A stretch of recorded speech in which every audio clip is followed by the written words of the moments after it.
Oui, peuple de Dieu, nous allons parler de la loi de Moïse que nous devons maîtriser pour bien faire l'interprétation de textes, que ce soit de l'Ancien ou du Nouveau Testament. Donc, la Bible a commencé par la Genèse. La Genèse ayant habitué Adam, Ève, Caïn, Noé, Lot, Abraham, Isaac et Jacob à considérer Dieu d'un simple Père, il fallait un temps nouveau où les péchés devraient être classifiés et punis.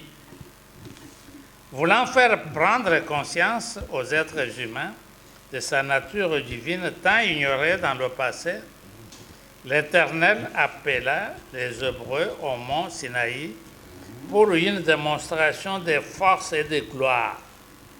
Voyons cela dans l'Exode chapitre 19, versets 16 à 18.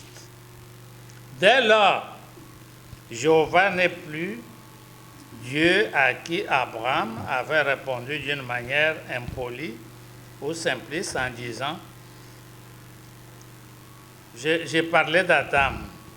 Je disais, dès lors, Dieu n'est plus ce simple papa à qui Adam avait répondu d'une manière impolie et parfois insensée en disant la femme que tu as mise à côté de moi m'a donné le fruit et j'en ai mangé.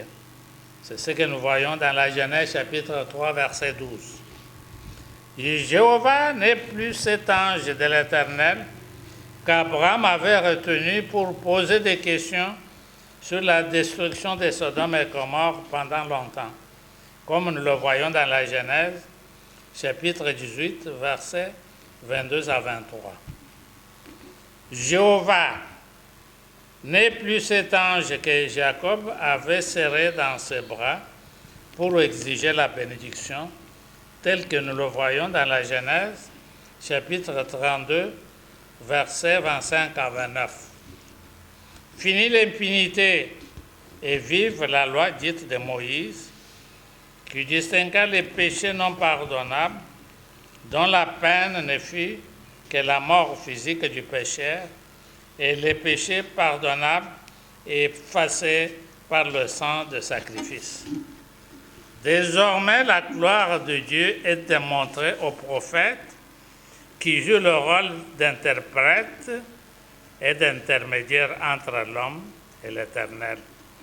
Voyons cela dans l'Exode chapitre 19, verset 7, Ésaïe chapitre 6 du 1er au 6e verset, Ézéchiel chapitre 1er, versets 3 à 26. Et nous allons voir quels étaient les péchés non pardonnables dont la condamnation à mort était la seule peine. Premier point, c'était péché contre Dieu.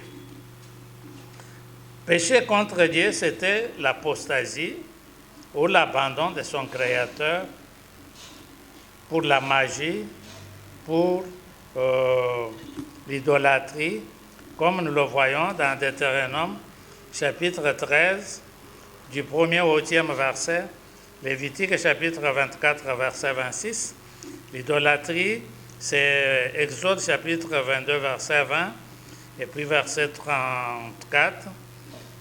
Et puis, Lévitique, chapitre 18, verset 21, 22 et 23.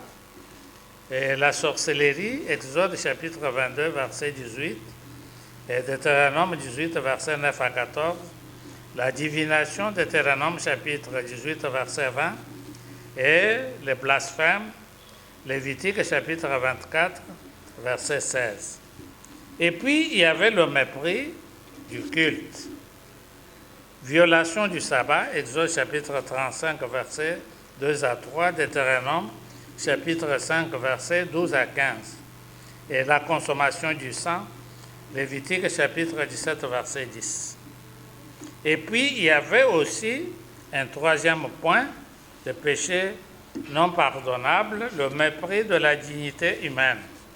Là, il y avait l'adultère, Lévitique 20, 10, Deutéronome 22, 22, Et puis les enlèvements, Deutéronome 24, verset 7, rébellion des garçons contre leurs parents, Deutéronome chapitre 21, verset 18 à 20, meurtre prémédité, Nombre chapitre 35, verset 16 à 21, Exode chapitre 21, verset 12, Deutéronome chapitre 5, verset 17. Et puis relation sexuelle d'un être humain avec une bête, Exode chapitre 19, verset 16 à 19, viol d'une vierge fiancée, verset Deutéronome chapitre 22, verset 25, la rébellion contre un juge, Deutéronome chapitre 17, verset 12 à 13, et puis l'impudicité ou prostitution des filles des sacrificateurs.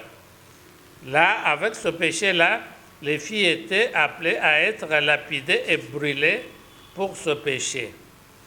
Double punition. Lévitique chapitre 21, verset 9. Prostitution d'une vierge vivant chez ses parents. Deutéronome 22, versets 20 à 21.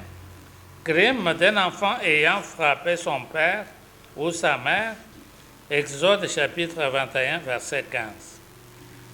Sachant que l'Ancien Testament est mal compris et fait l'objet de beaucoup de mauvaises interprétations, nous avons trouvé utile de présenter l'évolution de relations entre Dieu de la Genèse à la loi de Moïse. La différence entre l'Ancien et le Nouveau Testament étant souvent mal perçue, la mise en garde est adressée à toute personne qui utilise abusivement les Saintes Écritures, comme nous le voyons dans l'épître de Jacques, chapitre 3, verset 1er, où Jacques parle et dit « Frères, qu'il n'y ait pas beaucoup d'enseignants de la Bible parmi nous, parce que nous serons sévèrement jugés. » On sera sévèrement jugé, pas parce qu'on a enseigné, mais c'est parce qu'on a mis des choses qui ne correspondent pas à la réalité de Dieu. Peuple de Dieu, nous disons que la loi de Moïse mérite d'être étudiée. Et puis dans la loi de Moïse, on a réglementé toute la vie des Hébreux, y compris la vie de roi que nous avons vu dans le livre de Deutéronome, chapitre 17, verset 15. Dans cette loi que nous avons vue comment la vie de roi était réglementée. Nous avons vu que le roi ne devrait pas avoir beaucoup de femmes, comme l'avait fait David et son fils Salomon. Là, c'est Deutéronome, chapitre 17, verset 17. Que Dieu nous bénisse. Nous prions. Seigneur Dieu Tout-Puissant, laisse que ton peuple qui a suivi ce message sur la loi de Moïse connaisse du moins